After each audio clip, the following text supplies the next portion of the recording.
Some Russian guys are kidnapping this girl. In just a few days, they plan to turn her into a prostitute and sell her off. She had come to Paris with her best friend Amanda from the States for a fun trip. At the moment of the abduction, she's on the phone with her dad, Bryan, who works as a CIA officer. When Bryan digs into what's happening, he discovers the horrifying truth. The people who kidnapped his daughter, Kim, plan to sell her off within 96 hours, 4 days, meaning this is literally a race against time. If he doesn't act fast, he may never see his daughter again. Right now, Bryan is in America, and Kim has been taken in Paris. He has exactly 4 days to get her back. That's the premise of the 2008 Hollywood blockbuster Taken. Hey friends, welcome to my channel, Movie Hunts. Let's dive right into the story. Bryan loves his daughter Kim deeply, but despite that love, she doesn't really live with him. Back when he was fully immersed in his CIA career, he barely had time for his wife and child. Work consumed him, always. That's part of why his wife divorced him and later married a man named Stuart. Now Kim lives with her mom and stepdad Stuart. It's Kim's birthday. Early that morning, Bryan heads to a music store and buys her a karaoke machine, a nod to her lifelong dream of becoming a singer. Meanwhile, Stuart throws a big birthday party for her. Bryan arrives on time with the gift, feeling a little awkward as people subtly hint he should leave it and go, but he insists on giving Kim the gift himself. The moment she sees him, Kim runs over excitedly. Bryan tells her to open it right away. She unwraps it to find the karaoke machine. She's a bit unimpressed. Then Stuart surprises her with a horse. Seeing the horse, Kim abandons the karaoke machine and rushes to Stuart. Bryan watches, a little disheartened. That night, Bryan goes through old photo albums, looking at pictures of little Kim. Memories flood in, and he becomes deeply emotional. Just then, his old CIA friends drop by for a prearranged barbecue. After the party, one of them, Sam, offers Bryan a one-day gig, providing security for a famous singer at a concert. Bryan agrees. The next day, Bryan and his friends are on duty at the concert. Everything's going smoothly until one of the singer's young students approaches Bryan, hoping for advice to become a singer like him. He brushes it off, telling the kid to consider a different path. Bryan's heart sinks a bit, but duty calls. During the concert, Kim calls Bryan, saying she wants to meet him at a restaurant the next day. Bryan's overjoyed. Maybe he's finally making a connection with his daughter. After the concert, as the kids leave the stage, chaos erupts. A gate breaks, and the crowd surges. Bryan quickly removes one child, Sarah, from the crowd, but a man attacks her with a knife. Bryan reacts instantly, stopping the attack and safely getting her into his car. The next day, Sarah thanks him and reassures him she'll fully support her daughter's singing dreams, covering all expenses. She leaves him her contact info. Bryan clutches the card, looking forward to helping Kim. The next day, he waits eagerly for Kim, imagining a sweet moment together. But when she shows up, it's not what he expected. She's not there just to see him. She's with her mother, and they're there to get his signature so Kim can go on a trip with Amanda to Paris. Bryan is torn. At 18, Kim technically needs his permission to travel internationally. He's protective, recalling all the dangers of the world from his years in the CIA, and refuses. Heartbroken, Kim storms out, crying. Bryan doesn't even get the chance to offer her the card from Sarah. That night, he lies awake thinking about her. The next day, he finally approaches Kim and gives her permission, but under strict conditions. She'll have an international phone and must check in daily, reporting her location at all times. Kim happily agrees, dancing with excitement. Soon, the day of her Paris departure arrives. Bryan personally drives her to the airport. While helping her with her luggage, he notices a world map marked with multiple destinations. Panic strikes. Kim hasn't been honest. She plans to travel far beyond Paris. She knew Bryan wouldn't allow it, so she kept it secret. Her mom reassures Bryan that she wants Kim to experience life fully, even if that means bending the rules. Reluctantly, Bryan lets her go. In Paris, Kim and Amanda step outside the airport to take pictures. A young man approaches and offers to snap their photo together. He introduces himself as Peter and suggests they share a taxi since Parisian fares are high. They agree. Once they arrive at the apartment, Amanda's cousin's place, they find no one home. Peter offers to join them for a small party if he likes, jots down the address, and leaves. Kim and Amanda head inside. Amanda immediately turns on loud music and starts dancing.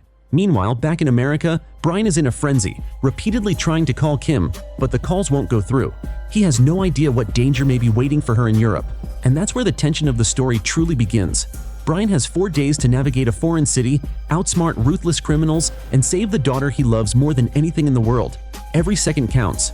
Meanwhile, Bryan keeps calling Kim nonstop, but with the music blasting in the apartment, she can't hear a thing. After a long while, she finally picks up her phone and sees her dad calling. She retreats to the bathroom to talk privately. As she chats, she glances out the window and sees a few men grabbing her, dragging her against her will. Terrified, she immediately tells her father everything. Bryan instructs her to crawl under her bed and hide, then connects her phone to a recorder so he can hear everything. He asks who she's met so far, and Kim tells him about Peter. Instantly, Bryan pieces it all together. He warns her that the men are coming to take her right now and tells her to describe them out loud as they approach. As she shouts, the men burst into her room, dragging her away. She screams, "He's 6 feet tall, has a moon and star tattoo on his hand." Then, silence. Bryan realizes the phone is now in someone else's hands. Through the line, Bryan calmly but firmly says, "I don't know who you are. If you've got my daughter for money, I've got none. But I've got skills I've been honing my whole life. Let her go and I won't touch you. Keep her and I'll find you. And when I do, I'll finish this myself." A voice answers, "All right, fine. Good luck," and hangs up. Without missing a beat, Bryan heads to Lenore's house. On the way, he calls his friend Sam, explaining everything and asking him to analyze the call recording for any clues. At Lenore's house, Bryan asks Stuart if they have any enemies. Stuart says as far as he knows, Kim has no enemies in Paris. Hearing about Kim's kidnapping, Lenore breaks down crying and tells Bryan he must get their daughter back at all costs. Bryan tells Stuart to book a plane immediately. He's heading to Paris. Meanwhile, Sam calls back, having analyzed the recording. The kidnappers are Albanians. The man who said "good luck" is named Marco, the gang leader. This gang specializes in abducting young women traveling alone, turning them into drug addicts, then prostitutes, and selling them abroad, all within 96 hours. Once the sale happens, finding them becomes nearly impossible. Bryan boards the plane, playing the call over and over in his mind, especially the part where the man said "good luck." Upon landing in Paris, he immediately scopes out the building where Kim was last seen. He sneaks in, observing carefully, reconstructing the scene in his mind based on the call. He finds the phone he gave Kim under the bed, destroyed, but the memory card is intact. Outside, he checks the card and discovers a series of photos. One is the shot Peter had taken of Kim and Amanda. Bryan notices Peter's reflection in the photo and realizes this is the same guy. Peter, meanwhile, is already targeting his next victim, another young woman alone on the street, offering to share a taxi like before. Bryan intercepts him, interrogating him while landing blows, demanding to know his team. Before Peter can speak, another man arrives, forcing Peter to flee. Bryan kills this new attacker and chases Peter through the streets until Peter gets hit by a car and dies. Before we dive back into the action, a quick shout out to our sponsor, Chalik Box, a YouTube channel that explains movies just like we do. Check him out via the link in the description. Back in the story, Bryan meets an old friend, Jean, now deputy director of Paris's internal security department. Bryan explains everything and Jean directs him to a port where they can start searching. Bryan hires a translator to convert Albanian to English, then heads out in a car, leaving the translator behind to wait. On the streets, sex workers wander, looking for clients. Bryan deliberately annoys one, prompting her to warn him to leave or get in trouble. Bryan pushes back, and suddenly a man shows up, threatening him and demanding a €50,000 fine. Bryan cunningly plants a transmitter on the man, pays the fine, and returns to his car. He plays the audio from the transmitter through the speaker and has the translator decode everything. The man is talking on the phone about a construction site. Bryan drops the translator off with an Albanian English dictionary and begins tailing the target. At the site, Bryan sneaks in disguised as a worker. Inside, he discovers a room partitioned into small cells where girls lie heavily sedated on drugs. Searching, he finds one girl with her jacket. He asks where she got it, but she's too drugged to answer. Bryan rescues her, fighting off the men with ease. They attempt to stop him, but he escapes with the girl. Jean is seen talking on the phone with someone, suggesting a connection between him and the gang.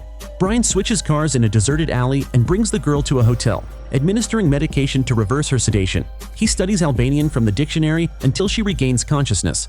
Once she's alert, Bryan asks about the jacket. She explains the room was freezing and confirms she didn't give it to her herself. Bryan gets the address of the place she was taken. At the location, he finds two men and pretends to be a police officer, flashing a card from Geneva. He demands to meet their boss. His confidence convinces them, and they bring him inside. There, four men sit waiting, one with the moon and star tattoo. They ask why he's there. Bryan claims he's negotiating the rate, saying the previous officer was replaced, so all deals must go through him. He knows these operations never run without police cooperation, so he's playing the part of a law enforcer. He threatens them, promising that if they don't pay his rate, they'll be locked up for good. Terrified, they hand over money. As he leaves, a taxi driver hands him a note with the words, "Good luck," written in Albanian. Bryan now knows for certain this is the man who kidnapped Kim. Bryan unleashes hell, fighting his way through the building, systematically searching every room. He finds girls drugged and unconscious. In one room, he discovers Tamana, dead from an overdose. Bryan captures Marco, shocking him repeatedly with a taser, demanding Kim's whereabouts. After repeated shocks, Marco reveals he sold Kim to someone named Sinclair, though he doesn't know the exact location. Suspicious of John, Bryan confronts him at his home, where his family is present. At the dinner table, he asks directly if John is involved. Realizing he's been caught, John admits he takes bribes but denies direct involvement. Bryan orders him to give the address of Sinclair. When John's wife pulls a gun, Bryan had already removed the bullets, turning the tables. He points the gun at John's wife, threatening that if she doesn't reveal Sinclair's location, her children will be orphaned. John reluctantly pulls up Sinclair's address from his computer database. Bryan studies the image, then knocks Gene out, grabs his ID, and heads straight for the location. When he arrives at Sinclair's place, a lavish party is in full swing. He slips in, tailing Cynthia through the crowd. Several men try to stop him, but he incapacitates each one with precision, moving forward without hesitation. At one point, he knocks out a waiter and, disguised as him, sneaks into a private room. Inside, he sees a chilling scene, a live auction for girls, with people inspecting them and bidding like merchandise. Bryan watches from the shadows, heart pounding. Moments later, he spots Kim being brought up for auction, barely able to stand from the heavy drugs she's been given. Without thinking, Bryan presses a gun to the bidder's head, forcing him to buy her. Once she's in his control, he starts moving her out, but a blow to the head knocks him unconscious. When he wakes, he's outside Sinclair's building, hands tied. Sinclair herself steps forward, asking what he's doing there. Bryan tells her the last girl auctioned was his daughter, and that if she releases her, he'll walk away quietly. Sinclair smirks and replies that this is business, and once a sale is made, there's no turning back. She orders her men to attack him. The moment she leaves, Bryan easily frees himself and begins taking down everyone in his path. After eliminating the guards, he corners Sinclair, shooting her hands and feet, demanding she give him Kim. Sinclair laughs, saying Kim's already on a ship and she has no idea where she's being taken next. Bryan races to the docks, sprinting through the streets until he sees Kim being loaded onto the ship. The vessel starts to pull away, so he hijacks a car and gives chase along the road.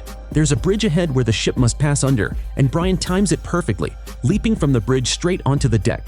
A brutal fight erupts with several men aboard the ship. They pull guns, but Bryan, a seasoned CIA operative with years of combat experience, systematically neutralizes every opponent. Eventually, he reaches a room where an older man is holding a knife to Kim's throat. Without hesitation, Bryan shoots him in the head, saving her. Kim rushes into his arms, sobbing, and the relief hits her fully as she realizes why her father had always warned her about the dangers of the world. She apologizes over and over for not listening, understanding now the harsh truths he had tried to prepare her for. That very day, Bryan and Kim make it safely back to the United States, returning home together. The story closes on the note that while parents sometimes have to be strict, there's a kind of miraculous way that troubles and challenges often reveal themselves. And sometimes, even without giving birth, someone can act more like a parent than the biological father ever could. For a story like this, that's where it ends. For now, see you in the next video.